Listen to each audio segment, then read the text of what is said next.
I hope you're ready. This is going to be exciting.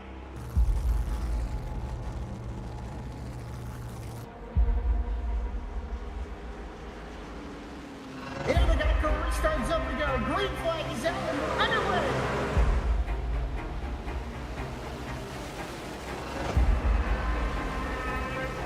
Just a few laps into this. Oh, the 37's getting loose. Oh, and he saves it. Oh, they're going 3 wide.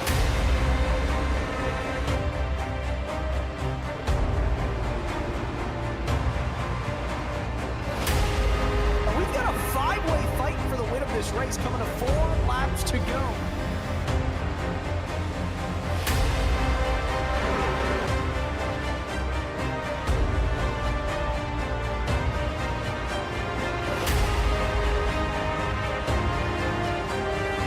He's gonna win it here in spectacular fashion.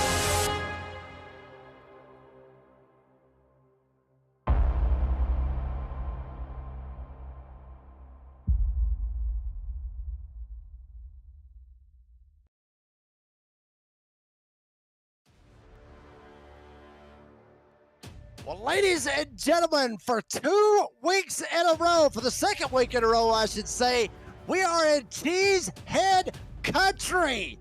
How about you? We are at the Milwaukee Mile, literally 1 mile in length, and this is going to be an absolute blast. We will see who will come out on top of the Milwaukee Mile with Goat Locker Racing and the Lincoln Tech IndyCar Series live here on V-Speed. Good evening, folks. I'm the redneck announcer, Jake Reeves. Obviously, Daniel Cunningham up in the booth with me. And obviously, Double L, Lucas Lyons. I have no idea what his nickname really is. Quite frankly, I really don't care. But that's beside the point. The point is, Daniel, buddy, how the hell are you? Road America was last week. We was up in Wisconsin. Sure enough, we're right here at the Milwaukee Mile for race 4. It's going to be good. Yeah, it's almost like the guy that runs the series set this up to give himself 2 home races in a row between Road America and Milwaukee. So, yeah, good. Funny how that works out with the schedule. But we're back oval racing this week. We don't have to worry about a lot of the different strategies and stuff like that we talked about. And these guys are going to put on a good one here for us tonight. Yeah, this is going to be a pretty good one. Obviously, everybody knows I love the oval racing. Not real big on the road courses, but so far, the road courses with the Lincoln Tech IndyCar Series has straight up delivered, if you will. Real quick, check out our points as qualifying starting to get to the end. We'll run through the points real quick. Regis Clark, obviously winning last week. He will be still up there at the front. Look at that gap, though. Brandon Evans, only 4 points back from him. And there's Jake Ham right there currently sitting in third with Tyler Justice and our own Eddie Smith sitting in the 5th spot. So a lot of heavy hitters, and also Jake Ellenson right there. Hometown track, I guess you could say, for Jake Ellenson. He's up there in that top 10 as well, Daniel. Yeah, and this is going to be a wide open race tonight. Regis Clark said he's not going to be able to make it. He's been pretty dominant here the first 3 weeks, even at the Oval and Indy. So be interested to see who can get up there and take advantage of his absence tonight, Jake. It will be interesting. Real quick, we'll let you know about your race details. Give you an idea of kind of what we're looking at. 130 laps, 45 mile per hour on the pit road speed limit. Unlimited tires, obviously, in Goat Locker. They don't give a damn. They foot the bill. You are good to go. Daniel, this will be interesting with that 100% fuel capacity, 65, 70 laps, and then 2 green, white, checkered attempts. But do you feel like that we may see a little bit of fuel strategy here tonight with these Indy cars? Yeah, we might. It's going to be a one-stop race. Got 130 laps tonight. You see what the fuel window is. It's right at that halfway mark. So I'll be curious to see if you might see some guys try to stay out when the leaders pit, try to flip strategy and track position here tonight. Well, alrighty then. We'll check real quick. I mean, Daniel, this track is very self-explanatory, if you will. 1 mile in length. What's unique about this track that is different from other short track, quote unquote, short tracks that we usually see like NASCAR and everything race on? Well, the one thing about this track, and you'll see it once we get out on here and get the cars out rolling, is that there's a different strip of asphalt in the turns. It's about a lane wide off the bottom. And it seems like whenever we've run trucks here or run any of the NASCAR stuff, you kind of see it in the background there. That's where all the grip is. But in practice with these cars, it looked like guys were moving up, searching around. So be interesting to see how they move around and how that plays out here tonight. It will be interesting. Well, folks, we got the cars on the grid, and let's line them up here tonight for race 4 of the Lincoln Tech IndyCar Series very, very quickly. Starting on the Jam Printing and Promotions Pole Award is Eddie Smith in the 87 22-855. To his outside will be the 08 of Brian Provo. Remember, he started on the pole last week at Road America and didn't even make it one turn. Hopefully he can make it better here this evening. Patrick Dravick won at Indy, sits in the 3rd spot currently with the hometown kid Jake Ellenson starting in 4th. Brandon Evans, Jamie Lepke will make up row number 3 with Mike Brown and Tyler Justice coming off that win last night at Talladega in the Cruising Classics Retro 87 Series will be P8. Skylar Daly and Kevin Price, the top 10. And starting in 11th, we've got Corinne Smith, Tyler White in 12th, Ryan Pendleton in 13th, Zachary Minnis in 14th, Devin Smith and Jake Ham in 15th and 16th, Samuel Egg, Ricky Sisk Jr., and Jason Kristen rounding out the field as we are green here at the Milwaukee Mile. Baby, strap in as we are rocking and rolling here at Milwaukee. Eddie Smith up at the front. Dravick trying to check up, almost ended up coming up into it. Check him out, though. Guys making moves, diving around. Provo able to make it to the first turn here tonight. Much different than what it was last week. But now here we go. Eddie Smith, Patrick Dravick battling for the lead as they complete lap 1. Yeah, Patrick able to get to the line as you saw a little bit of contact there between the 07 and the 87. And it looks like we are slowing for a big wreck in the back of the field. See Jamie Lipke, Jason Kristen, and I'm trying to make out who that other driver is. I believe that's Tyler Justice involved in this one as well. See what happened on this wreck here. That involved a lot of cars here to start this one off. Yeah, pretty much a little mini pileup, if you will. You see right there, Jamie Lipke. I mean, Tyler Justice right in front of her. I mean, Jamie just bam straight into him and knocks him around sideways. He was doing all he could, or Tyler Justice was trying to hold on to it. And then you talked about it with the others back there in the back. I mean, just innocent bystanders. Justice goes around, Jamie comes up, gets into a couple of them, and then you got about a 5-car pileup. Watch this again. You see what happens? Justice jumps down. Might have threw her off, honestly, Daniel, because maybe she wasn't expecting Tyler to jump down that quick, and then she just got no reaction right there at that point.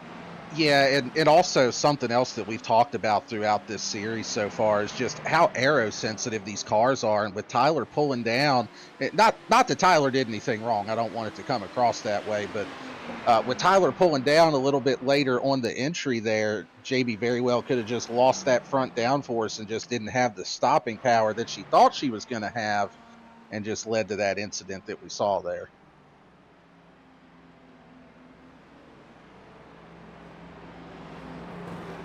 And seeing a little bit under caution here. Looked like Eddie Smith might have actually got into the back of someone there under caution. Couldn't quite see what happened there. Yeah, where the hell did he go? Eddie Smith, I mean, he was up there at the front, and now he's actually jumped down pit road. I was actually looking. No, yeah, he's going down pit road, or he was down pit road. I don't know. Not really sure exactly what happened to Eddie right there and what made him decide he wanted to jump down pit. Well, there you go. Yeah, it looked like he got in the back of someone, and you could actually see the wing on Eddie's car kind of crumple up and move there. So definitely something that he want to come down and get fixed. Have all the downforce that he can on that. And he's going to be restarting a little bit farther back in the pack here. Looks like in 11th once we get back rolling here under green. Yeah, I mean, I think he might have, or Patrick Dravick probably tried to put a curse, I guess you could say, on Eddie Smith. And real quick, I mean, do we want to show it to the fans, or are we, or not, Lucas? Are we not going to show it to everybody? The little surprise that you had. Screw it. We have actually got a damn scoreboard up for you folks. And I did not know about this until tonight. I'm sure Daniel didn't know about it till tonight either. We literally have a scoreboard for each and every one of you. Here it is. The broadcaster occurs. So, you know, just that way everybody will be able to keep score with everything. But so far we're 0-0, and the winner, I don't even know what the winner would get. Green flag is in the air, Patrick. And they are already wrecking back in the back of the pack there. Sorry, Jake, not to cut you off.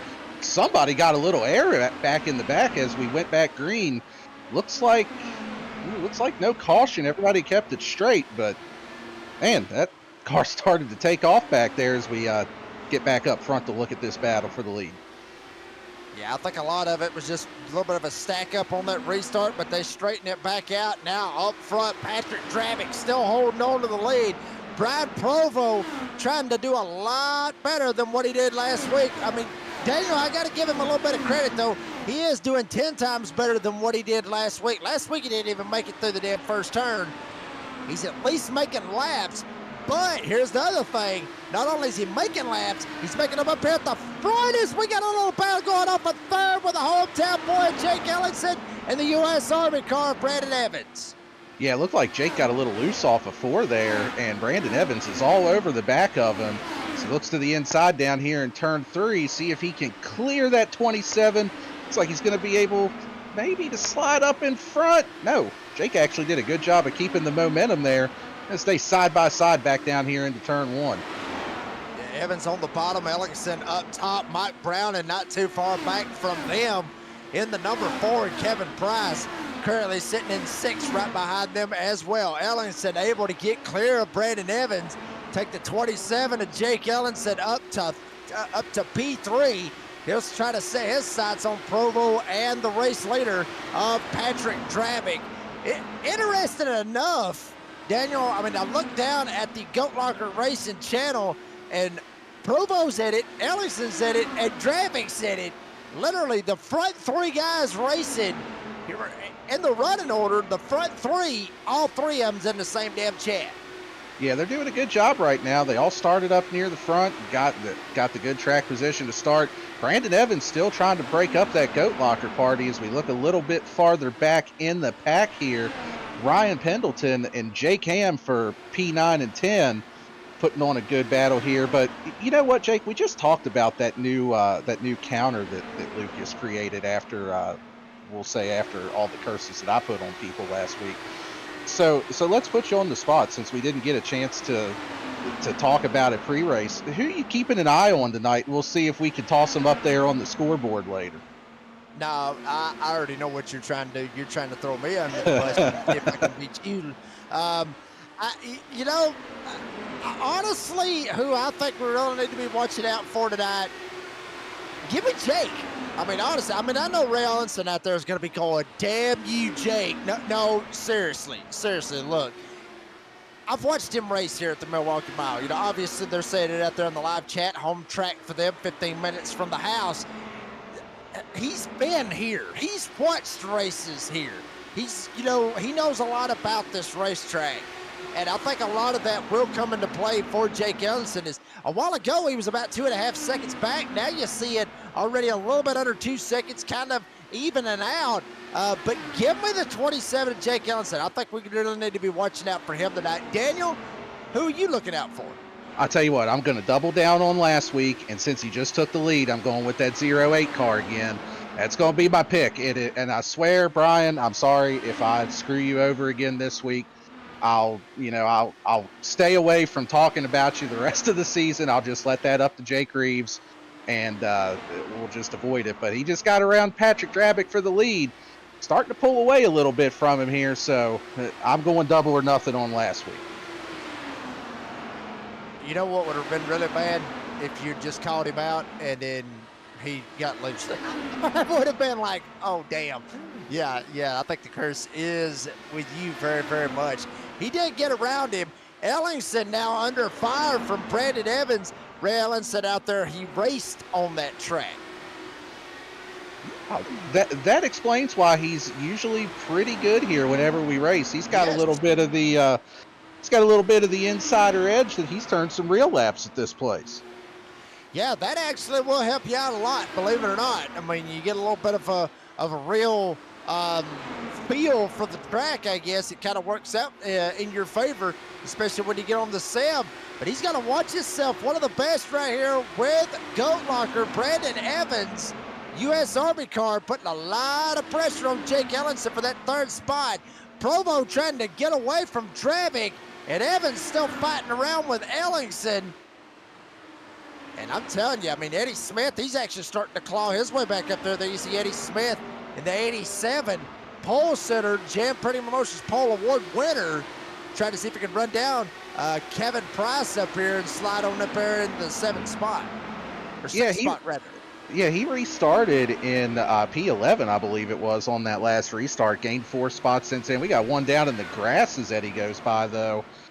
Couldn't see who that was, but it looked like it might have been Jamie Libke that was actually down in the grass just trying to stay out of the way, being a couple laps off pace after that earlier incident. But yeah, Eddie on the recovery trail, trying to get back up there, gain some more track position, see if he can make something out of this night. Very much could, and I would do a sponsor read for the Jam Pretty Good Promotions pole award winner. I would do it, but the odds are I would end up, something would happen and it would interrupt it, so we'll hold up with that. How about this guy right here sitting in the 6th spot as of right now is Zachary Menace. We talked about him last week at Road America. Come on with a 3rd, I believe it was last week, Zachary Menace. And not doing too bad right now. Started 14th, he's up to 6th. He's got some speed right here, Daniel. He's got some speed. I just don't know if he's got enough to get up there with Provo and Dravic, but possibility he could have a little bit of speed and have a shot to possibly get him a podium here this evening. Yeah, and if memory serves, I believe he even said in his interview last week that oval racing wasn't quite as much of his forte with these cars. It was more so on the road side. So, he didn't really sound overly confident heading into this race, but definitely doing a solid job just outside the top 5 and, putting together some solid laps, just keeping himself clean right now, doing what he needs to do as we look back up here at this battle for 3rd that is still going on between Jake Ellingson and Brandon Evans. We just heard from our producer, Lucas Lyons. Apparently, we put the curse on Zachary Menace 5 times last week, so we will get the camera off him ASAP. Battle is on right now for that 3rd spot. You see it right there live on your screen, here live on V-Speed. Ellingson leads the Cavalry. Evans right in behind him, and Mike Browning starting to get up here, and this makes up 2 spots from where he started. Good little battle right now going on for the 3rd spot. Yeah, and we've talked about the dirty air, the aero, a bunch with these cars here at the oval races so far this season. It seems like Brandon Evans might be a little bit faster. He's able to close in on that 27, but just once he gets there, it's just so hard to find a way to finalize that pass. And now you see it's allowed Mike Browning to pull in, and it looks like Mike actually be looking to put a little bit of pressure on Brandon here for 4th. Yeah, I think that's why Evans probably was trying to figure out a way to get around Jake. Didn't want to have to worry about Mike Browning right behind him in the 5th spot, but now Browning's starting to put that pressure as well. They got about a, give or take, about a 2-second gap over Zachary Menace, who just hit the line right then. Eddie Smith about a 2nd back from Zachary Menace. Then you got Jake Ham. Kind of uncharacteristic about Jake Ham. He started 6th to 8th. He qualified. It wasn't that good, though. He ran a 23.6.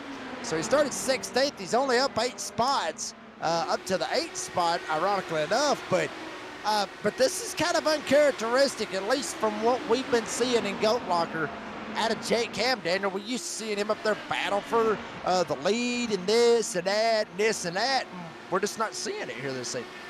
Yeah, he's usually somebody that's right up there in those podium positions. We even saw it last week at Road America with the battle that he had for the win there in those last few laps. So, A little bit different type of racing with these Indy cars, and one thing about it, I'm not going to count him out. It seemed like last week he was down and out, and he figured it out during the race. And we still got 100 laps to go here tonight, so he's got plenty of time to learn what he needs to do, figure out how to get around this place, and get himself up there in that battle for front.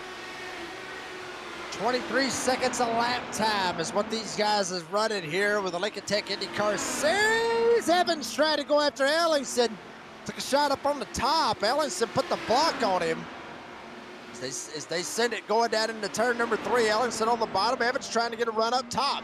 Right up there in front of him, Dravic just hit the line, and he's trying to run back down Provo and then check him out behind him. Big battles all over the place. That is Brown in the 4 down to the inside of Evans. He's trying to go after him. I'm telling you, baby, I love Milwaukee. I really do. And honestly, I've watched races of IndyCar races in the past here at the Milwaukee Mile.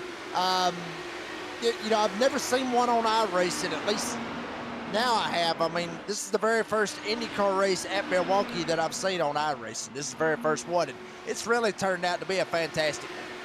Yeah, there's a lot of side-by-side battles, and you know what? I can't let something slip that I just saw a second ago. I think we need to count it as a half curse. You started talking about Brandon Evans battling for third, and he had a big wiggle that allowed Mike Browning to close in on him. So good job with that save that he had there. But I don't know if we're going to chalk that one up as a 0.5 on the curse counter or not, since he didn't actually, it didn't actually hurt him all that bad, but it definitely cost him some time on that one. I'll tell you what, you can go ahead and put it and make it a 1.5 if you want. Daniel, you remember what me and you was talking about before we even went on there? Yeah. Paul Fuentes, it's getting worse. The Braves game just getting absolutely worse, dude. We're getting freaking smoked right now. And Ellison's trying to see if he can smoke Brandon Evans, at least for this third spot. Browning's still trying to latch on to both of them, still making that 3-horse race for third. Dravic's still about a second back from Provo. Everything kind of has calmed down, at least for the most part. Unless you're racing for third, everything's calmed down. It will not calm down for third. Evans and Ellison are straight up going at it. Yeah, and you can kind of see it with Jake Ellingson on the bottom there. It just seems like he's got that little bit more grip, but Brandon Evans finally able to clear and get around Ellingson for third place. And of course, as I say that, it looks like he's taking a peek back to the inside, but Evans able to maintain that position. See what happens now that he's got that clean air over the 27, see if he can make any progress on our top 2 here. Yeah, we'll see if he can do it. And he's actually, it looks like he may start to be pulling away just ever so slightly. Obviously, still a little bit early. He just got around him. We'll see if he can grow that gap a little bit. Folks, we've only had one caution. Literally, we only have one caution. Tyler Justice, Jamie Lipke, make a little contact in turn 1. Had about a 5-car pileup right there at the start. But ever since, right here on lap 37, it is been clean and green all the way. And Brandon Evans is starting to pull away from Jake Ellingson for that third spot. Ellingson's now going to have to watch his back door because Browning is all over his back bumper and maybe trying to close in on him, maybe get up there and be able to grab a 4th place finish for the number 4. Yeah, he's definitely closing in. And I'll tell you, another driver that's starting to close in is that 87 car of Eddie Smith. Been turning some really fast laps here these last few. Few of them been on par with the leaders from what I've been seeing. And yeah, he's starting to close back in. We talked about him being on the comeback trails. We're going to ride along with him a little bit here. Currently riding in 6th place. Take a look at our telemetry on that 87 car. 3rd gear through the turns. And, just speeds that we don't come anywhere close to whenever we run here in the NASCAR stuff. It seems like this place is just so slow as he got a little loose there in the turn. But you know what? We're going to chalk that one up to Lucas because he went on board with him. So that's a half point to our producer for that one. He don't even have his damn name on that scoreboard. He needs to, but he don't even have his name on the scoreboard. Give him some time. Give him a couple laps, and he's going to put his name on there. And we'll see it flash back up here, but I'm just happy that I still got the goose egg in there right now. So I probably just jinxed myself, but hey, after last week, I'll take it. Yeah, I mean, you absolutely won the Commentator's Curse Award last week. Pretty cool. They've got 2 races going on. 2 races, 2 scores, the whole 9 yards. Literally going on here on V-Speed. This is kind of entertainment. You get on V-Speed. I mean, it's real, and that's what everybody loves. Brian Provo still holds on to the lead. Patrick Dravick running in the 2nd spot. Brandon Evans 3rd. Jake Ellison 4th. And Mike Browden is 5th. Folks, we haven't took a commercial break the whole time we've been on the air. So if we can, Lucas Lyons, let's go side by side and thank some of our great sponsors. And we will be right back. We'll be right back to talk to you here in just a little bit.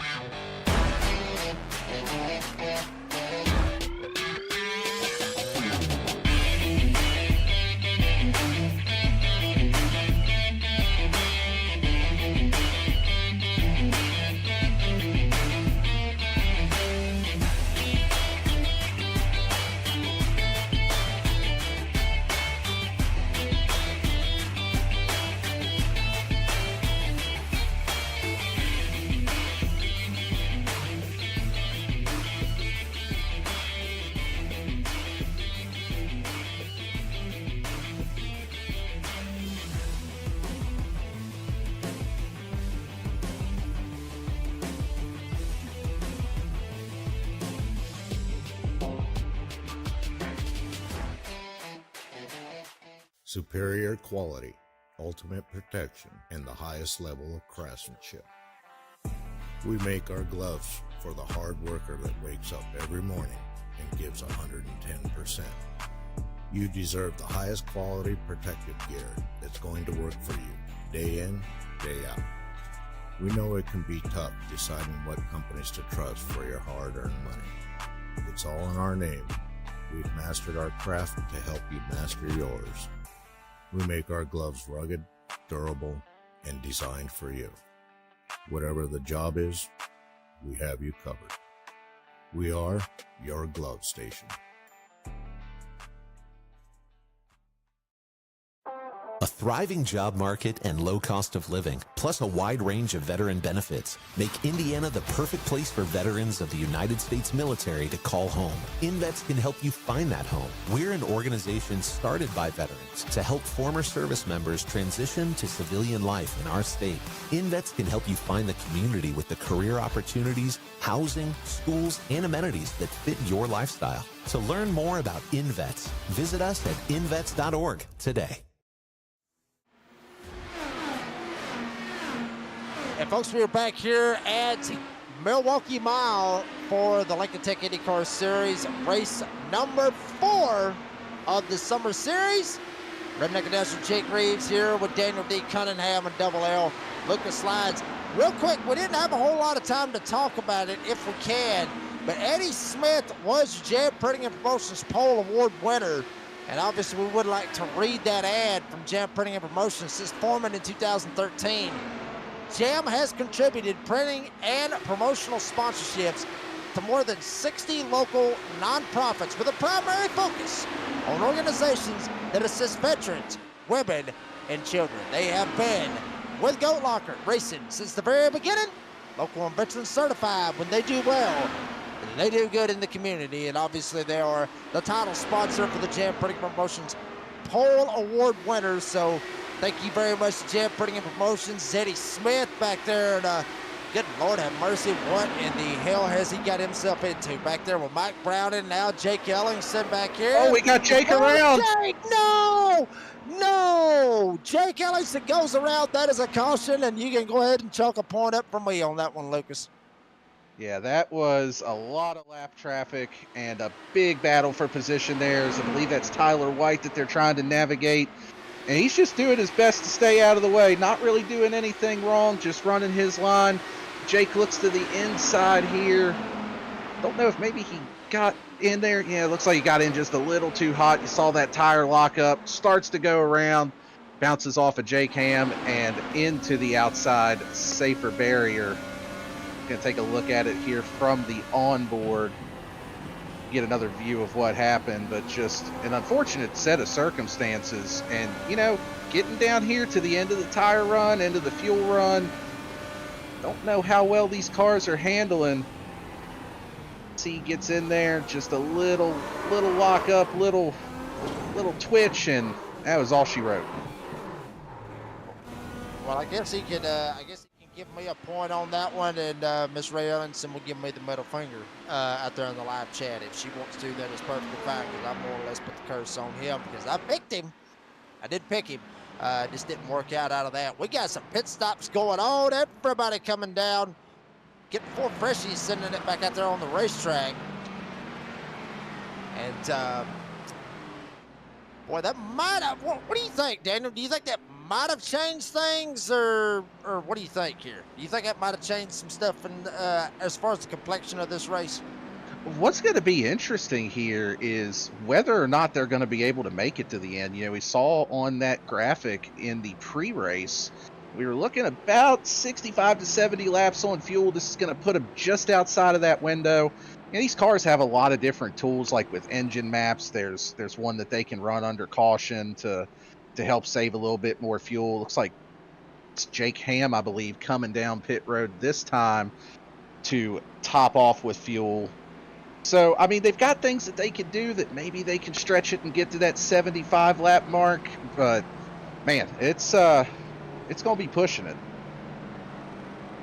Yeah, it absolutely will. Well, real quick, while they're getting single filed up for a restart, I want to talk about Lincoln Tech, obviously the title sponsor of the Lincoln Tech IndyCar Series. Lincoln's mission is to provide superior education and training to our students for in-demand careers in a supportive, accessible learning environment, transforming students' lives and adding value to their communities.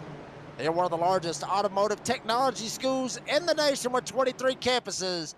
And obviously, they are the title sponsor of what you're watching right now live on V-Speed, which is the Lincoln Tech IndyCar Series. As up front, we're going to have a little show going on with Zachary Menace up on the front row. Tyler Justice behind him. Tyler Justice actually a couple of laps down.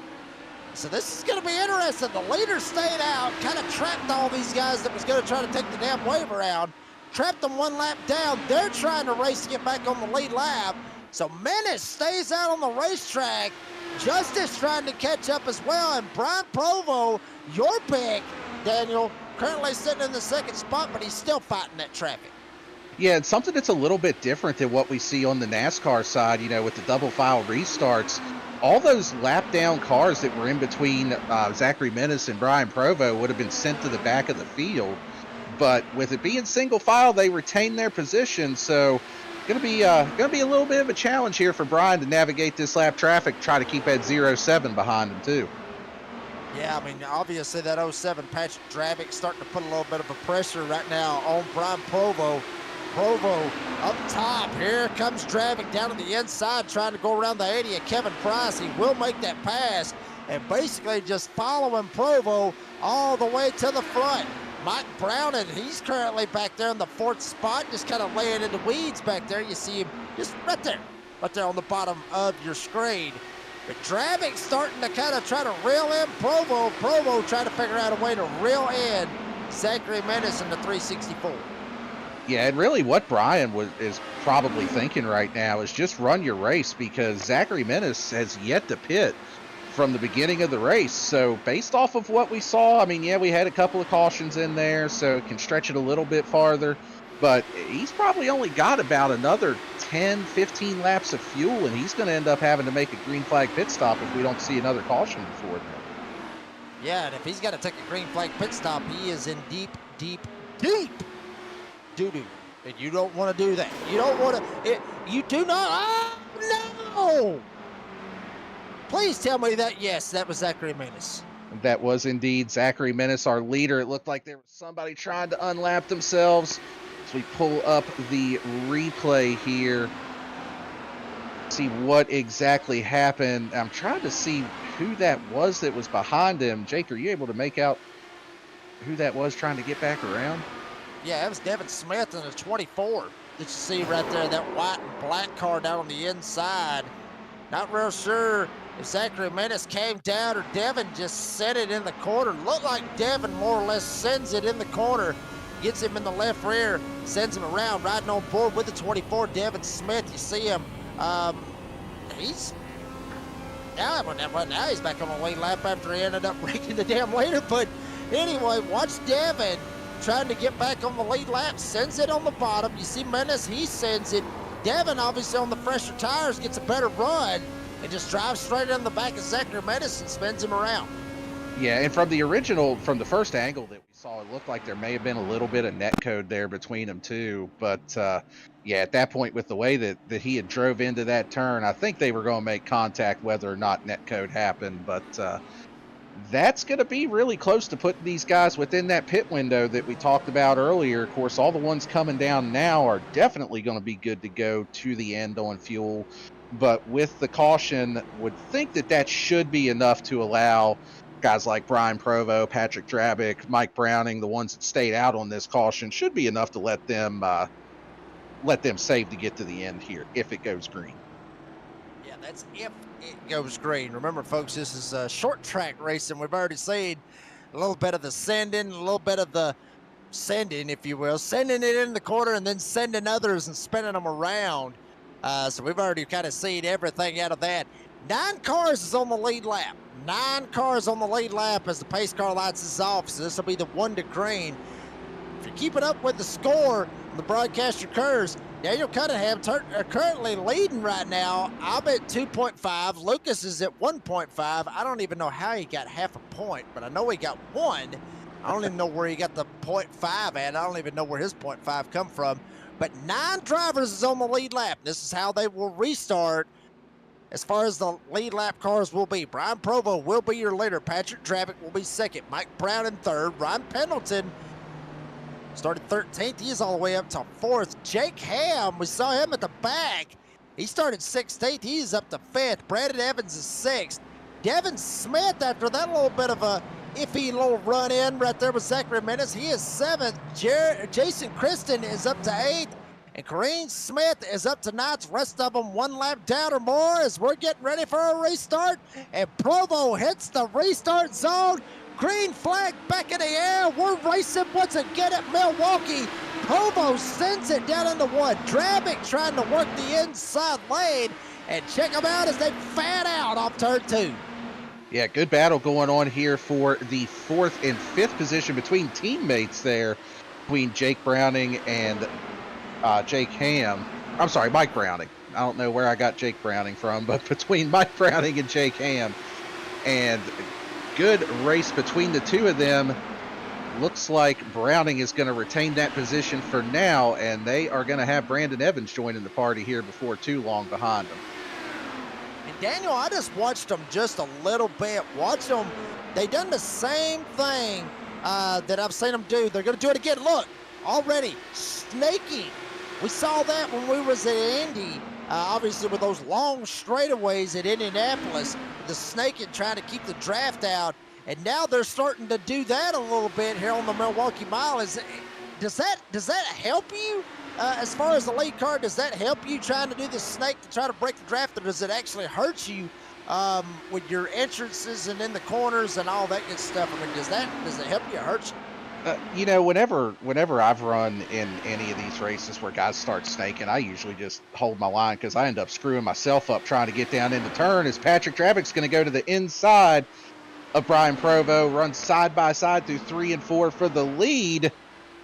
But, yeah, I don't know. That's a good question. I never really put a whole lot of stock into it, but these guys are doing it like it's making a difference. And I'm going to tell you what, if I was out there, I'd probably be one of those guys that's about 10 laps down by now. So I'm just going to trust what these guys up front are doing because they know more than I do at these things. Yeah, I mean, and it looks like Provo trying to use a little bit of that draft and try to find something right here on Drabick. Drabick all the way down to the inside as well. Provo up top, almost cut him off. Provo had to get out of the gas, and he'll try to get the run into turn 1. Drabick with the lead. Provo back to second.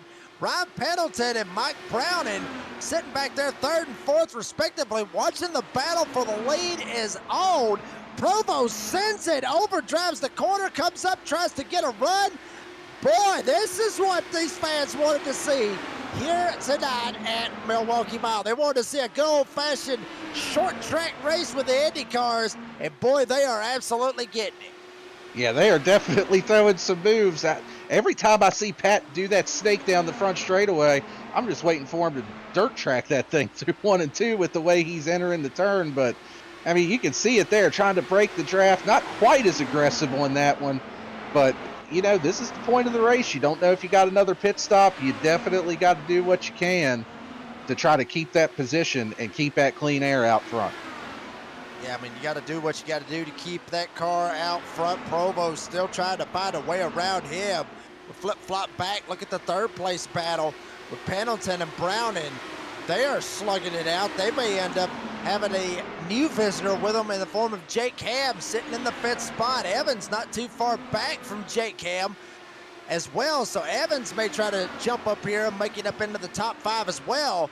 But Ham trying to get what he can get back here. Either that or just ride back here and let these 4 drivers ended up slugging it out between themselves. Ham could jump up here and get in the middle of this as well. Browning trying to do the same thing that Provo is trying to do to Drabick. Browning trying to do the same thing to Pendleton, but now Pendleton will get away from him going into 3. Yeah, Pendleton able to pull a little bit of a gap there and retain that position over Mike Browning, and you can see it at the bottom of the frame there. These two are still going at it for the lead. This is about like what we saw at Indianapolis, just a lot shorter straightaways. They're going to be wheel to wheel, and Provo is able to clear off of 2. A little bit of a power move there on the outside from the 0-8. Yeah, Provo able to go back to the lead. Drabick back to 2nd. Pendleton back there still in 3rd. And now Provo has actually got a round patch at Drabick and is starting to pull away from him. About a half a second as they work their way into turn number 1. Drabick back in 2nd. Provo back to the lead and still doing that sneaky draft to try to get away from him any way that he can. Battle still on for 3rd back there with Browning trying to go after Pendleton. And there you see it right there at the top. Browning back there in 4th in the blue and orange car, and Pendleton in the black and red car right in front of him. Browning sends it. Pendleton will get the run off the corner. Browning trying to get back to him, use the draft, use whatever he can to his advantage to try to get to it. Yeah, and you know, one thing that we talked about earlier when we had Jake Ellingson running in 3rd behind the 0-8 and the 0-7 is that Goat Locker team chat looking pretty sporty up there in the top 3. Well, Ryan Pendleton is also part of that group, so I'll tell you what, those Goat Locker guys, they are definitely making this their playground here tonight, keeping them top 3 positions. Yeah, it absolutely was. When Jake Ellingson was in the race, he was up there at the front. Pendleton was kicked back around the 7th spot. Now, since Ellingson is gone, now you got Ryan Pendleton jumped up there. He's in the middle of it, making it that 3-horse race as well. Browning trying to see if he can maybe close it up one way or another. As everybody kind of looks like they have calmed down for the moment. Looking through the field, don't see a whole lot of battles going on as of right now. Yeah, I mean everything's just kind of calmed down right here for a moment, Daniel. Kind of normal from what we're seeing. Yeah, it looks like the closest battle that we have is between Jake Ham and Brandon Evans for 5th and 6th. And, you know, that a lot of this could have to do with the fuel strategies that we were talking about. Some of these guys might just say, hey, let's not push the issue right now. Let's just kind of log a few laps, take a look at that battle for 5th. Brandon Evans right in the tire tracks of that 85, seeing if he can find a way around him, though. Best battle on the track, Ham up top. Here comes Brandon Evans. Daniel, it seems like, you know, it not only here on the Wednesday night series, but obviously on the Tuesday night series with the Cruising Classics 87 series, you know, with me, Logan Thurkill, and Eddie Smith calling those races on Tuesday nights here on V-Speed. Every single time it seems like you see Jake Ham somewhere, Brandon Evans is around him. And then you see him on Wednesday nights. Wherever Jake Ham is, Brandon Evans is there as well. Both of these guys literally matching one another everywhere we go. It does not matter if it's a damn road course or if it is a short track or what it is. What it is, it does not matter. These guys always racing against one another. As you see Evans now trying to dive down to the inside of Jake Ham. try to go after that fifth spot. Yeah, two really good drivers. They always do seem to find each other on the track, and that's usually because they're running up front. But yeah, see some moves to the inside, and one of the things that these drivers can do to try to help make some passes is we see a big move there. But one of the things that they can do to help try to make some passes is they can utilize that brake bias that they have in the car. So we see this battle for second. And this week we've brought back our Lincoln Tech Under the Helm segment where our very own producer Lucas Lyons is going to talk to us a little bit about that brake bias, kind of go a little in depth on how they can use that to try to help these cars out. Welcome back to another segment of Lincoln Tech Under the Helm, sponsored by Lincoln Tech. On today's segment, we will be talking about the brake bias, which is the little sliver of a blue knob located on the right side of the steering wheel, as you see here. The brake bias can be crucial during the race, especially with the changing track conditions, whether it is temperature, dirty air, or old tires.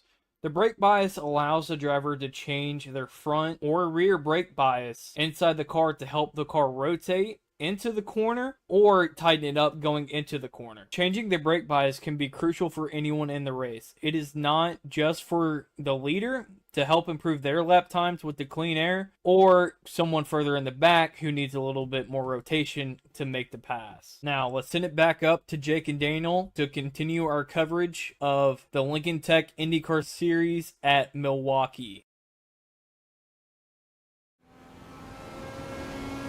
Well, obviously, Lucas Lyons has got a pretty good knowledge here on these Indy cars. I wouldn't mind actually, Daniel, seeing him do a little bit of racing in these Indy cars, see if he can actually hang with some of these boys right here in the Lincoln Tech IndyCar Series. Yeah, I'm right there with you. We've had V-Speed's own Eddie Smith out there running some races this summer. Maybe we can get somebody to fill in on production one of these nights and let Lucas go out there, and we can, we could even put him on the spot and make him an in-race reporter, see if he can maybe put the broadcaster curse on himself while he's out there. Damn, boy, both of these guys, we talked about them a second ago with Goat Locker Racing, of Ryan Pendleton and Patrick Drabick are absolutely slugging it out. Both of them almost bumped wheels a while ago coming off of turn number 4. Pendleton trying to get around Drabick may have something for Brian Provo. Something we really need to keep our eye on right here, as they are absolutely duking it out. But watch their back door. While they've been doing all this, they have allowed the 4 of Mike Browning to close in and make it a 3-horse race for second. Yeah, you said it. Mike Browning's starting to close in, and Patrick Drabick and Ryan Pendleton might be teammates, but they ain't racing like it right now. It don't matter when you got that chance for a checkered flag in front of you. You know that they both want it, and they ain't going to roll over, especially our founder there with Pat. He ain't going to just let nobody pass him. No, absolutely not. Patrick Drabick wouldn't even let me pass him at that point. I mean, he wouldn't even let Jake Ellenson pass him. He don't let nobody pass him. So Drabick tried to get all he can get out of his IndyCar here tonight at Milwaukee. Provo still holds on to the lead. That lead is just a little bit over a second. Check out the last lap times that we had. Drabick, Pendleton, even though they're racing one another, they was 2/10 faster than what Brian Provo was that last lap. So whatever they're doing is working. I mean, they're catching back at the Provo. The main thing about it, though, Daniel, is if you think about it, like I said, all 3 of them, 1, 2, 3, all of them in Goat Locker Racing, Chad. And then they got Browning coming up. Do you think all this may end up hurting them? Because if they end up catching Provo and Browning stays latched onto them, then they have actually what you would call an outsider trying to spoil the party pretty much. Well, I'll tell you what, I might not be an expert on Indy cars, but having raced with Lucas Lyons on a team, I'm pretty well versed in teammates racing the hell out of each other. And I've even seen Lucas wreck a team owner before for a win. So, you get in that position where you want to race your teammates clean, but you also want to beat your teammates. So Yeah, you gotta toe that fine line between racing too hard and then you end up just hurting both of you. And like you said, then you give it to an outsider. You said he wrecked a team owner? Is that what you said? Yeah, you ain't never heard that story? I'll have to tell you about it. I'll have to tell you about it in a commercial break. Yeah, I might have to hear this one. If we end up, we get a shot, we may end up talking about that. I will say this, though, with this hard racing that we're having, these guys is starting to catch Brian Provo by a little bit. Traffic now a little bit over half a second. And Daniel, we are getting to that 30 laps to go. We talked about the strategy, the fuel strategy, and everything else with just how the last caution fell. These guys should be able to make it, right? I mean, it'll be tight, from what we saw. I mean, as far as the laps and everything goes, because we went on a long green flag run here. They should be able to make it, right? It's going to be interesting to see because it was just outside of that window, but when they originally pitted, going to be asking a lot to make it to the end. Looks like they're going to be going slightly past that 70 laps, but the caution laps do help, just like we have in the stock car stuff, to save a little bit of fuel. And especially with the Indy cars, there you can see the laps since the last lap that they pitted, rather. Lap 54 for our top four. Jake Ham came down a lap later, 55. But then you look below the top five, Brandon Evans, Corinne Smith, they both pitted on laps 62 and 63. So if these top five are short on fuel and they can't make it, could fall right at Brandon Evans' way here, as he is the first one on that strategy of pitting a little bit later and actually just makes a move up to fifth as we're talking about him. Yeah, he just shot right around Jake Ham, so Ham will go back to the sixth spot. Evans up to fifth. Corinne Smith, haven't talked a whole lot about this number 10 here tonight, Daniel. Corinne Smith back there in the seventh spot, been very, very quiet. Started 11th, up 4 spots.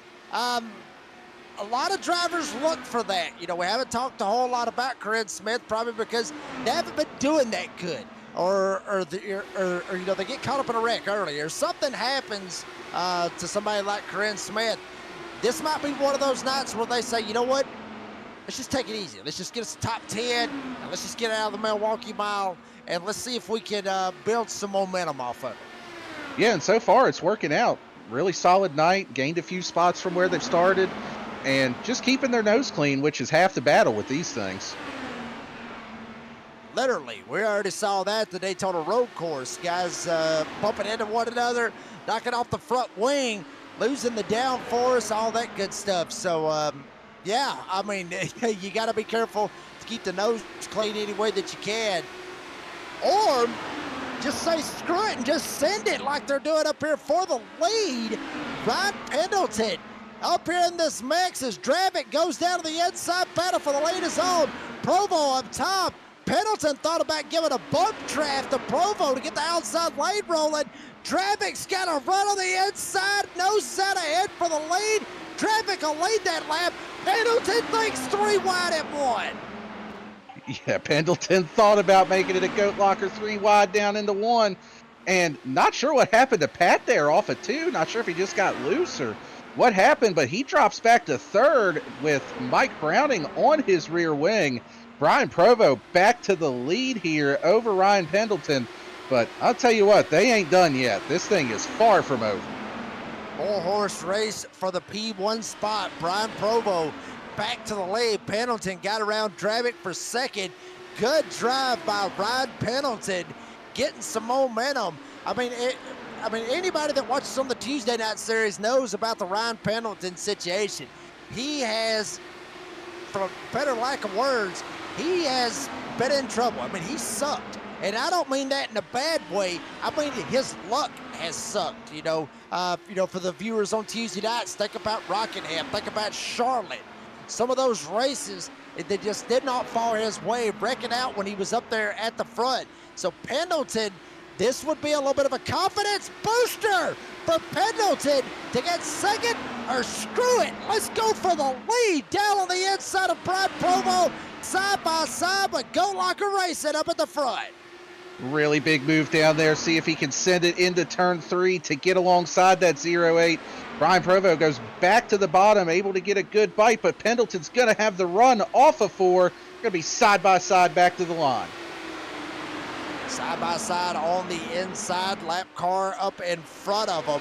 That being Tyler White, 1 lap down, back at 11th. He drops it all the way to the bottom of the racetrack, lets the leaders go. Good man by Tyler White. Pendleton is still hold on to the second spot. Dravik's going to go around the outside. He's got Browning right behind him. And don't look now. You talked about him a minute ago. Brandon Evans possibly could be able to pull this off. As you see right there with the last time that all these guys pitted, there you see it right there, 54, 54, 54, 54. I mean, literally all the way down the line. Tyler Justice, 61, 62 for Kareem Smith. I mean, I don't know. I mean, this will be interesting to say the least. To see how all this ends up working out. Is Pendleton down to the inside one more time? Will he be able to climb? No, sir. Provo almost got in the damn wall, but he got the run. I don't know how he did that. He tapped the wall and still got the run and got around Pendleton. Provo back to the lead. He will not be denied here tonight at Milwaukee. I'll tell you what, Jake, I thought that was all she wrote for Brian Provo. Off of 2, these cars do not take well to contact with the wall. Able to keep his foot in it, though. You can see he is giving it all she's got off the turn. He's able to keep that momentum. Slides back in front of the 23. But I'm telling you, I think if Pendleton could get around him, that might be it. He seems like he's faster. He just needs that clean air and track position. Going to look back to the inside here. No, he actually kind of follows Brian through 1 and 2 there. Turns down. Trying to find a different way around him. Looks like it got him a little bit of a run off of 2 there. Patrick Dravik still laying back there watching all this happen. Obviously, the man, the myth, the legend of Goat Locker Racing. Watching both his teammates up there battle it out. Still trying to possibly hold off Mike Brown and let his teammates settle it out. Provo up top. Pendleton with a run on the bottom. Will he get clear? This time Pendleton finally gets the run. He gets clear over Provo. Pendleton to the lead. Provo back to second, but Provo will not give up. He tried to go down the inside at 3. The run dissipated, and Pendleton's going to pull away just a little bit. But with all that going on, now Dravik and Browning get back into the mix. Yeah, you can see Pendleton starts to pull a little bit of a gap here over second place. See if he can set sail and come home for these last 15 laps here. Battle for second going to start to heat up a little bit here, though, as Patrick Dravik is closing in on Brian Provo. And, you know, I kind of mentioned it a second ago. I felt like if Pendleton could get that clean air, he might just be able to pull a gap. So, you know, now he's out to a half-second lead over second place Brian Provo. I have to see how that fuel holds up, though, for him, if he's got enough to make it to the end here. Coming back this time with 15 laps to go. One thing I do want to mention back there currently in the 5th spot, he can see him. That's Brandon Evans with Jake Ham right in behind him. Right now it's a 4-horse race. Something happens as Evans actually gained about a half a second right there in that whole corner. See it right there live here on the left side on that pylon. That time is starting to drop with Brandon Evans trying to run down Pendleton, Provo, Dravik, Browning. It's starting to drop. Ham's following him along as well. They're getting about 0.3 of a second a lap. And right now with 14 laps to go, don't count out this 39.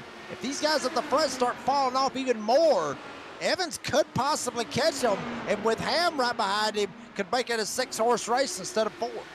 Yeah, and you said it. You can see our last lap there. Before they just reset, looks like Pendleton's actually gone a little bit faster here now. But prior to that, Brandon Evans and Jake Ham were both running, like you said, about 0.3 a lap faster. So not sure if it's fuel saving, if it's just trying to pace yourself out front. But it looks like Pendleton was able to find a little bit in reserve here these last couple of laps. Pick that pace up again. Like he might have got a 10th over Brandon Evans and still sitting there watching this second place battle of Provo and Patrick Dravik.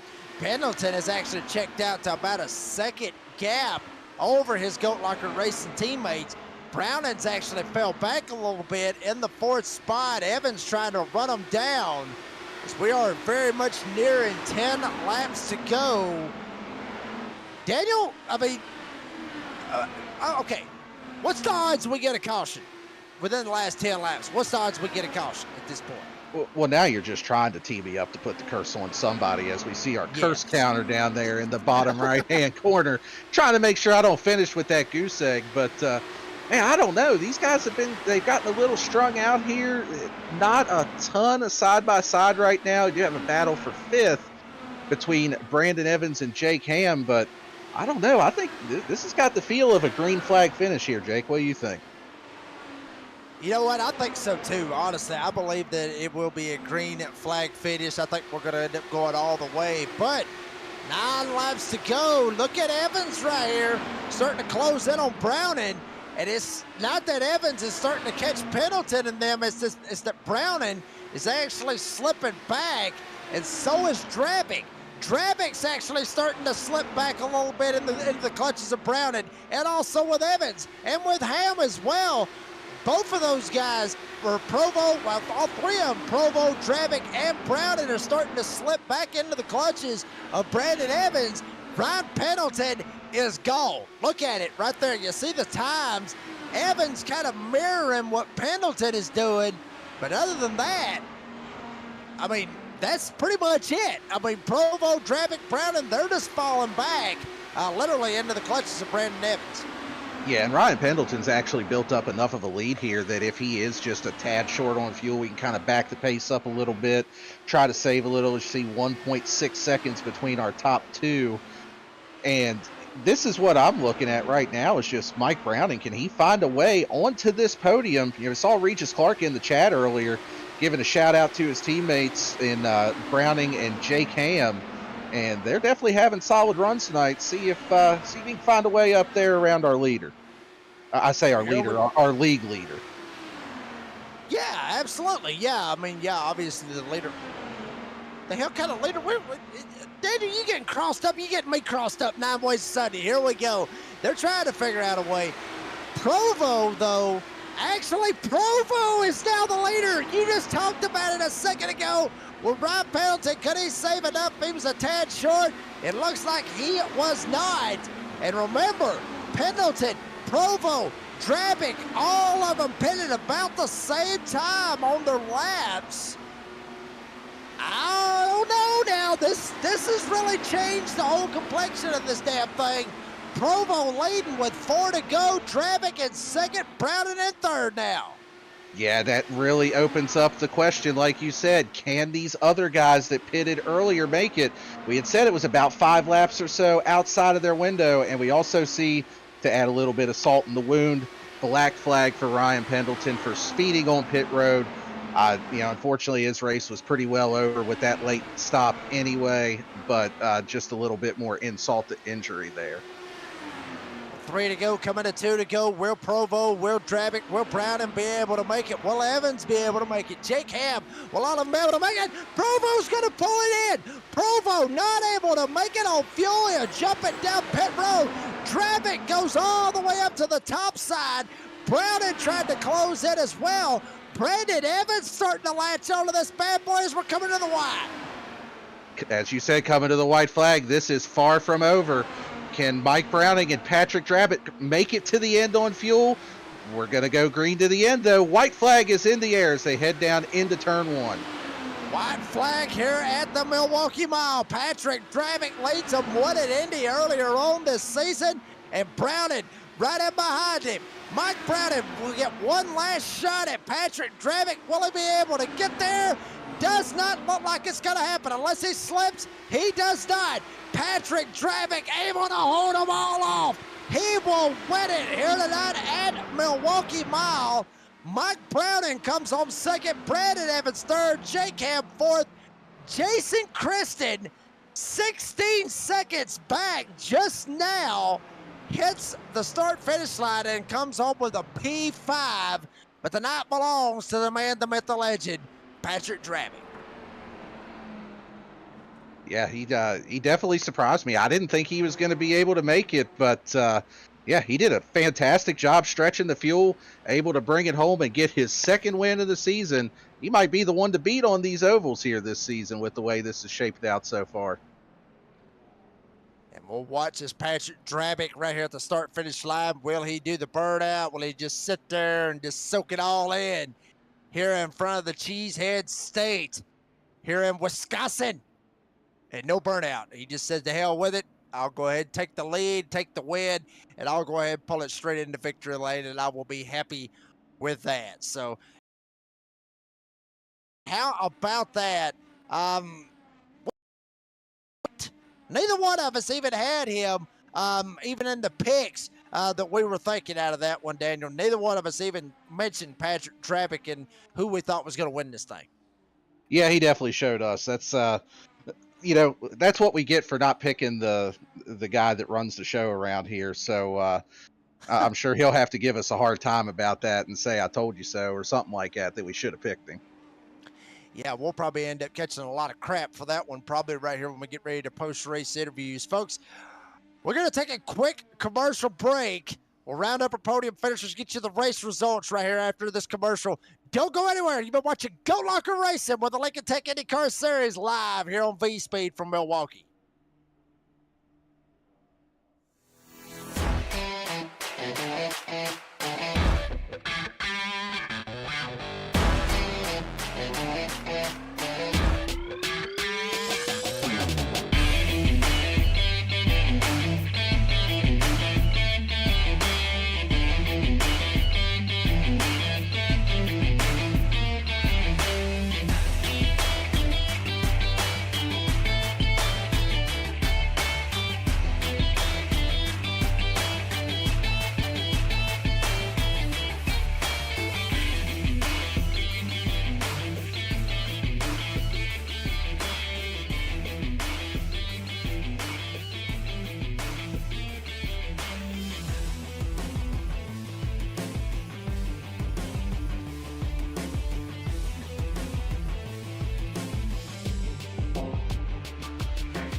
Superior quality, ultimate protection, and the highest level of craftsmanship.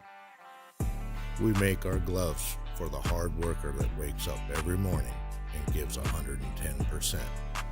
You deserve the highest quality protective gear that's going to work for you, day in, day out. We know it can be tough deciding what companies to trust for your hard-earned money. It's all in our name. We've mastered our craft to help you master yours. We make our gloves rugged, durable, and designed for you. Whatever the job is, we have you covered. We are your glove station. A thriving job market and low cost of living, plus a wide range of veteran benefits, make Indiana the perfect place for veterans of the United States military to call home. InVets can help you find that home. We're an organization started by veterans to help former service members transition to civilian life in our state. InVets can help you find the community with the career opportunities, housing, schools, and amenities that fit your lifestyle. To learn more about InVets, visit us at invets.org today. Welcome back to the Milwaukee Mile. The Lincoln Tech IndyCar Series has concluded race number 4. And there you see your race winner, Mr. Patrick Drabick. Go through the race results real quick, let you know where your favorite driver finished. Obviously mentioned Patrick Drabick started 3rd. He will win it here tonight in a wild little fuel mileage race at the Milwaukee Mile. Never thought I would see that. Mike Browning will come home 2nd with Brandon Evans finishing in 3rd. We'll be talking to those drivers here in just a little bit. Jake Ham will finish in the 4th spot after starting all the way back in 16th spot. So good drive for him. Jason Kristen will end up finishing 5th after, I guess you could say he's the biggest mover in the field, I would say. Finished top 5, and he started 19th, didn't even qualify. So, pretty good for Jason Kristen. Got to give him props on that one. And Corinne Smith, the last driver to finish on the lead lap, finished 6th here tonight. Rest of these drivers, 1 lap down or more. Finishing 7th was Brian Provo, who honestly, I thought he was going to end up winning the damn thing. I'm like you, Daniel. I know you picked him. I had a feeling Provo was going to win it, but ran out of gas right there at the last bid. He will settle for a 7th place finish with Tyler Justice finishing in the 8th spot. Devin Smith will finish 9th, and Tyler White rounds out the top 10. Looking through the rest of our field, Ryan Pendleton, who another driver that we thought had it won at one point, finishing 11th. Zachary Menace also had a few laps led tonight in 12th. Skylar Daly coming home 13th. Eddie Smith 14th. Kevin Price coming home in 15th. Jamie Libke 16th. Not the hometown race that Jake Ellingson was looking for, finishing 17th. Samuel Egg in 18th, and rounding out our field, Ricky Sisk Jr. finishing 19th tonight. 19 drivers took a time here tonight at Milwaukee, and the one that beat them all was Patrick Dravick, the man, the myth, the legend of Goat Locker Racing. Patrick, got you up here on the broadcast, buddy. Congratulations, 2nd win of the season. Ironically enough, both of them on damn ovals. Tell us about your race. It was a whole hell of a lot of fun, man. I mean, just swapping back and forth with Provo, Pendleton up there at the end. I mean, battling lap cars and everything else. And then it came down to fuel mileage at the end. But holy man, that was fun. I mean, real fun. Well, Patrick, I came down into your chat earlier and asked you what a fuel run was, and you told me 65 to 70 laps. So I don't know if you were lying to me or if you're just really that good at saving fuel, but hell of a job either way. Was that something that like you had committed to from the time that you made that last pit stop, that you knew you could make it, or were you kind of managing that throughout that last run? Yeah, I mean, the caution laps in the middle there definitely helped out. Still, when we took the green flag, I think I was still at least 3 laps short, almost 4 laps short. And so it was just a matter of putting it in the right fuel map and then hoping, you can make up that amount of fuel, which in IndyCar you kind of can, depending on what fuel map you ride around in and all that stuff. And then, talking to my teammates, Ryan and Provo there, they were both pretty short, and I'd managed it enough and saved enough to make it there to the end. But I literally ran out of fuel right after I crossed the start-finish line. Sneaky, not telling the teammates what you got going on. How about that one for the man, the myth, the legend, Patrick Dravick gets the win here at the Milwaukee Mile. Patrick, one final question, and then you can thank your sponsors and any shout-outs. Yeah. I mentioned it a while ago. You got all the wins basically on the oval tracks. Sebring is next on July 9th, which is a road course. So don't put it the wrong way, but you're not necessarily the odds-on favorite. But then when you go all the way to July 16th, that's Pocono. That's more or less an oval track. Seems to me like you would be the odds-on favorite. What do you think about that?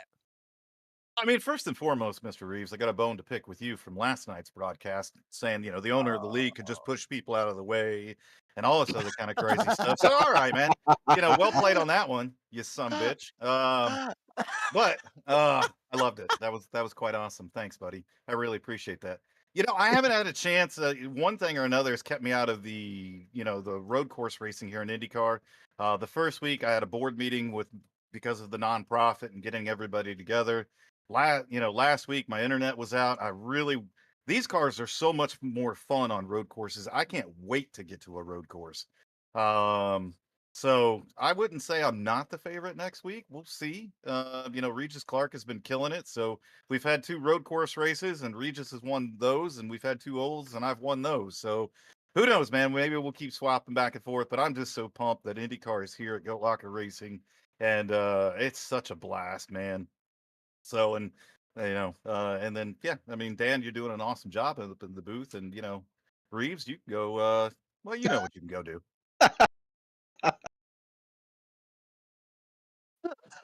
We've got nobody cares about Lucas Lyons. I mean, nobody even knows who that dude is. Oh, I did not mean to piss you off, Patrick. I do apologize very much on that one. I was just trying to make some entertainment out of it. That's all I was trying to do. Patrick, You gotta give me some congratulations shit. I gotta throw it back, brother. Well, I mean, I'm all for it. I'm all for it 9 ways to Sunday. I mean, I'm over here laughing about it. Patrick, once again, congratulations on the win. Appreciate your Yeah. time. And obviously, thank your sponsors. Need a shout out, sir. Yeah, but no, man. Thanks to all you guys up in the booth, man. You guys are absolutely killing it through all the broadcasts here in the Summer Series. I cannot tell you how impressed I am. Our sponsors are, everything, man. It's just kudos to you guys. But Lincoln Tech had an amazing visit at the campus here today. Unfortunately, got to break the news. The car show's been delayed a couple of weeks because of weather moving in this weekend. So the new date for the car show at the Indianapolis campus is July 12th. We will be ready to rock and roll. But everybody, Glove Station that does everything on Monday nights for the ARCA series, Save 22, the amazing organization they are, and everything that they're doing, not only for us here in Goat Locker Racing, but across the nation for our nation's warriors and first responders. Indiana Department of Veterans Affairs and the outstanding grant that we received for the second year in a row to allow us to do the amazing things that we're doing. I'm sure I'm forgetting some people like InVets and, things along those lines, but it's been a lot of fun here in the summer series. We're getting ready to give away Simrig number 10 as well. So please tune in to Goat Talk Live tomorrow. We're going to recap all the guys that have gotten Simrig so far, and then we're going to unveil who's going to get number 10 this week coming up, actually. We're just going to be interested out of that one. Well, Patrick Dravick, congratulations once again on the win, sir. Appreciate your time, and we'll see you in Sebring in 2 weeks. Thanks, sir. Kind of a ball of fire, to be honest with you, right there, Daniel. Really, I mean, a ball of fire. I mean, well, hey, I started it. I threw him under the bus, and then he just come back around and got me, I guess so. We'll bring up our second place finisher, and that is, of course, Mr. Mike Browning gets the second place finish here tonight. Mike, buddy, there for a little bit, we didn't think we'd be talking to you, and then all of a sudden, hell, people just started pitting. I mean, was you surprised by seeing them pit and the strategy and everything that played out right there at the end? Not really. I mean, a little bit because I was in fuel save for the whole race, so I wasn't pushing.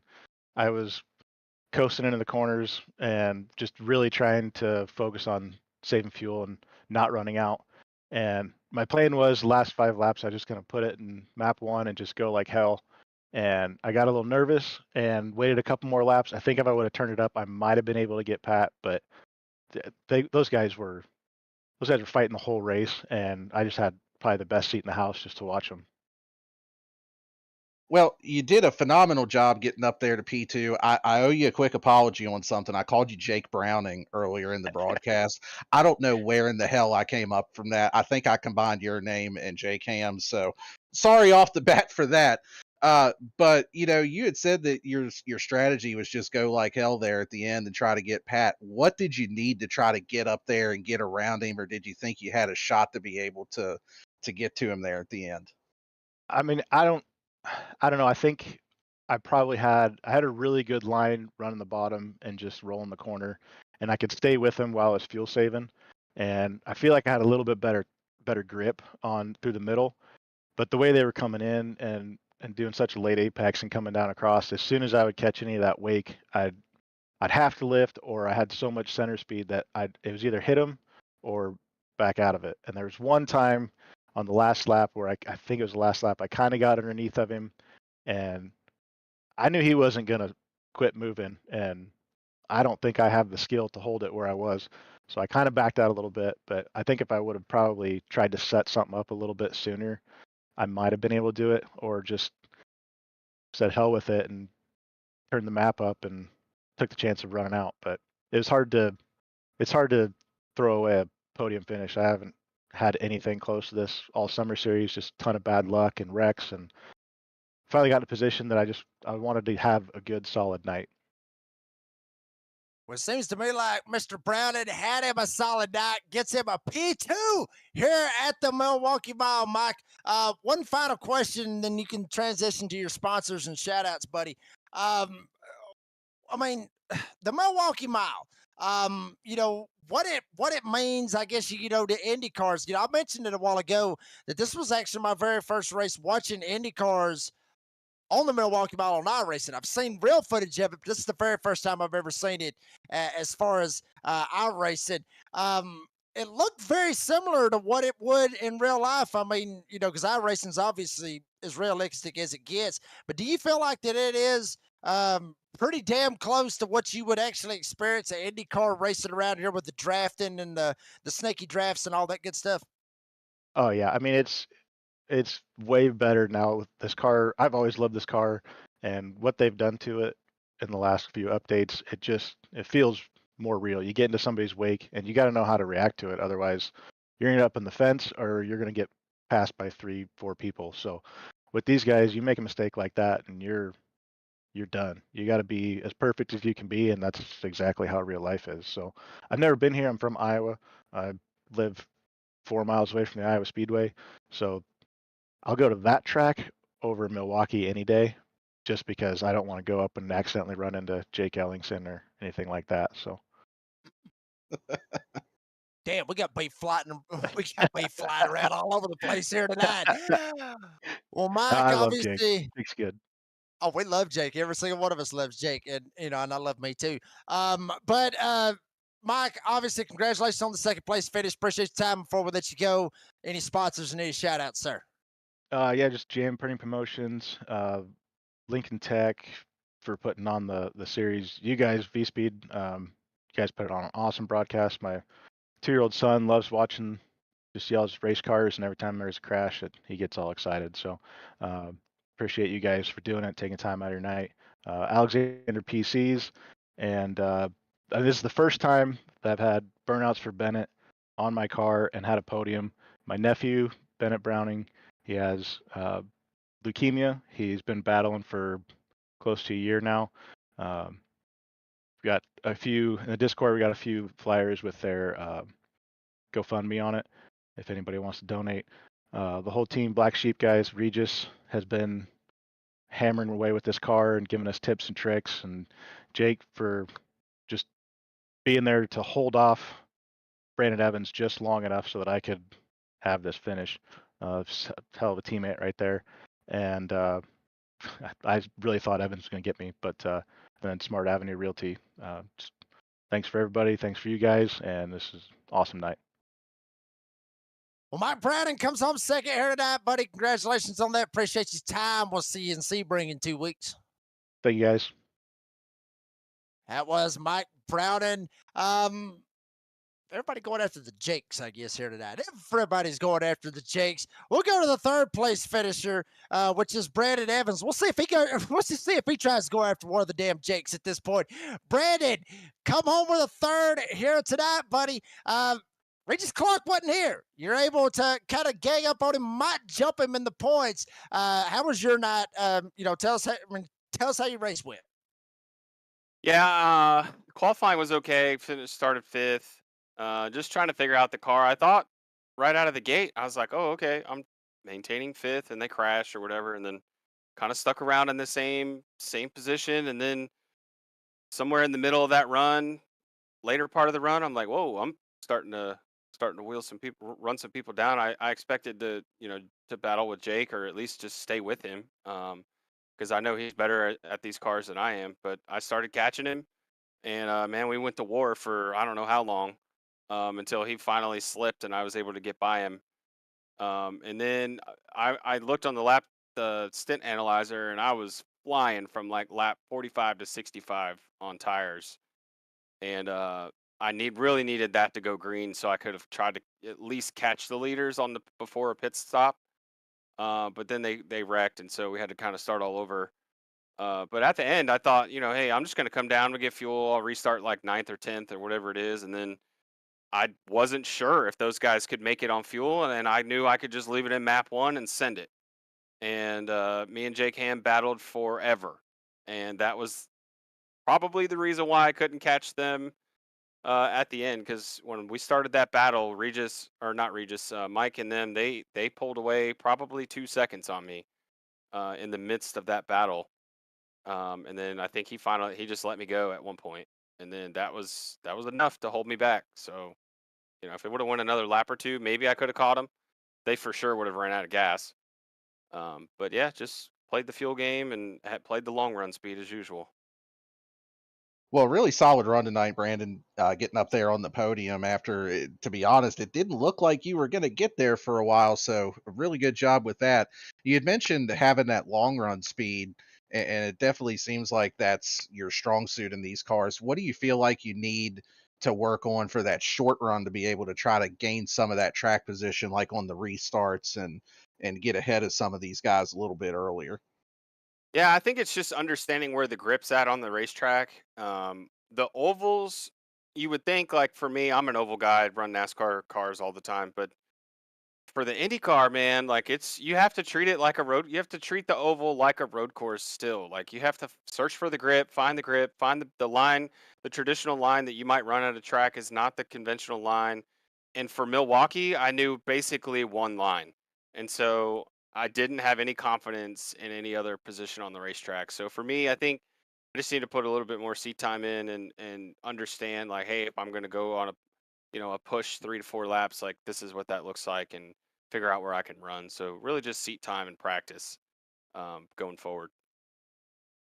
Well, Brandon Evans comes home with a third place finish here tonight at the Milwaukee Mile. Brandon, one final question before you transition to your sponsors and shout outs. Obviously, next week, Goat Locker's off. Everybody in Goat Locker, they're off for the 4th of July, for Independence Day. Obviously, you're in the U.S. Army. What does Independence Day mean to you? Because a lot of us rednecks, we look at it, yes, obviously it's Independence Day for us, and then we shoot fireworks at one another and drink beer and everything else. That's a redneck's mentality. But what does Independence Day mean for you, sir?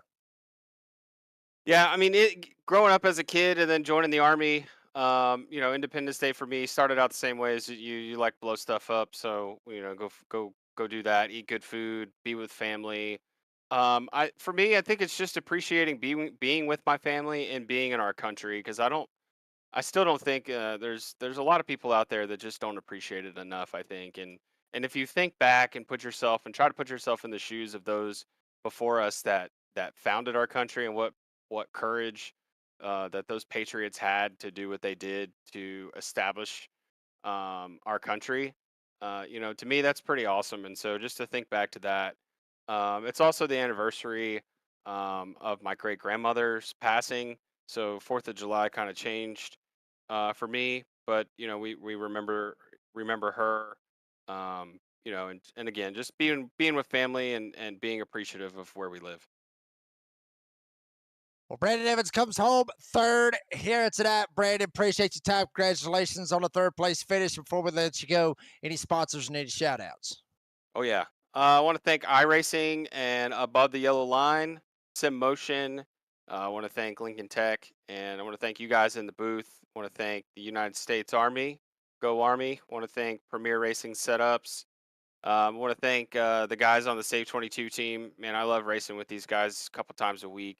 Such a good group, and appreciate all their helps. But shout out to Tyler as usual for his help and guidance on some of the car adjustments and stuff, and getting us straight. He's it's like our IndyCar crew chief, if you will, giving us all the help that we need. So appreciate to them. Brandon Evans able to survive, able to make it to the end on fuel. He comes home third here this evening. Brandon, appreciate your time. We'll see you in 2 weeks at Sebring, sir. All right, guys. See you later. That was Brandon Evans comes home with a third here this evening. Real quick, Daniel, before we end up talking about where we're going in 2 weeks, real quick, final thoughts on a wild one here tonight at Milwaukee. Again, I mean, we say it every week that these guys do not disappoint with these races that they put on.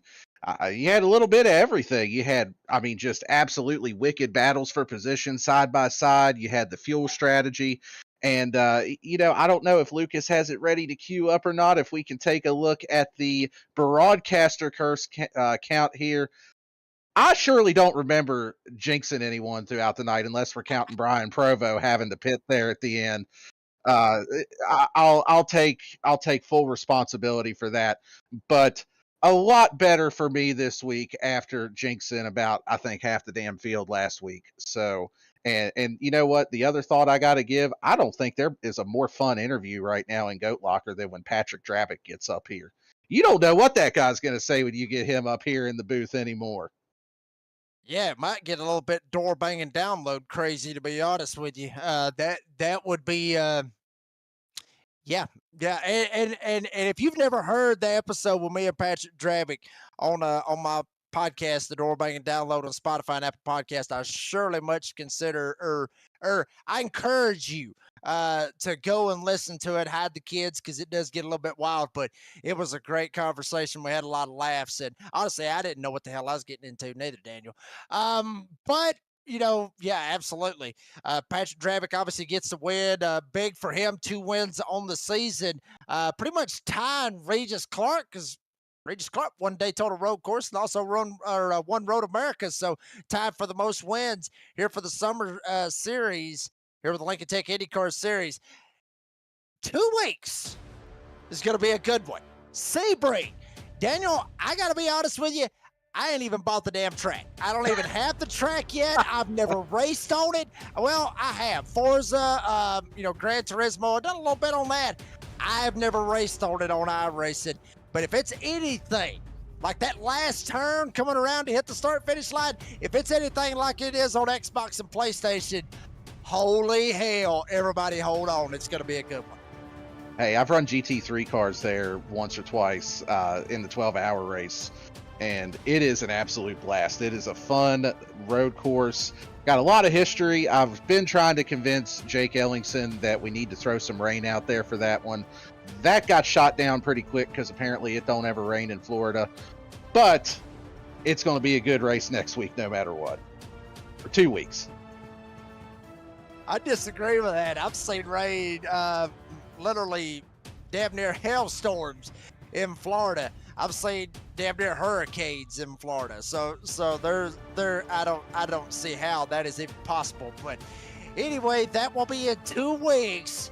Obviously on July the 9th at 8 p.m. Eastern Time, live here on V-Speed with the Lincoln Tech IndyCar Series for week number 5 at Sebring. But pretty much, folks, that's going to do it for this broadcast. I want to thank all of our great sponsors. Obviously, Save 22, JF Pretty Good Promotions for the Pole Award, Cruising Classics for the title sponsorship of Cruising Classics Retro 87 Series, Hemwitt Brewery Company, Invents, Nasty's Restaurant and Bar, and obviously cannot forget about Lincoln Tech. Obviously, they are the title sponsor of the Lincoln Tech IndyCar Series. Shout out to the fans out there for always coming out big numbers. And oh yeah, we wouldn't have fans if we didn't have drivers. Shout out to the drivers for always putting on a blast of a show and always coming out big numbers. And obviously got to thank Patrick Dravick, Jamie Barkus, everyone at Goat Locker Racing for everything that they do, and Adam Baker, Bradley Cooper, Eddie Smith, everybody over at V-Speed for allowing us to be ourselves each and every week here on V-Speed. For OLL, Lucas Lyons, and also for Daniel Cunningham, I'm the Redneck Announcer, Jake Reeves. Said as I always say, be safe, be kind, be fast. And folks, next week, remember what it is. It's Independence Day. Obviously, independence for the greatest country in the world, the United States of America. Go shoot you a couple of bottle rockets. If you want to shoot them at loved ones, by all means, do it. Help make PVC pipe guns. We've done that. And shoot them at one another. Don't end up in the damn hooscow, because we want you back here in 2 weeks when we go to Sebring for week 5 of the Lincoln Tech IndyCar Series with Goat Locker live here on V-Speed in 2 weeks on July the 9th, 8 p.m. Eastern Time live and only on V-Speed. We'll see you there.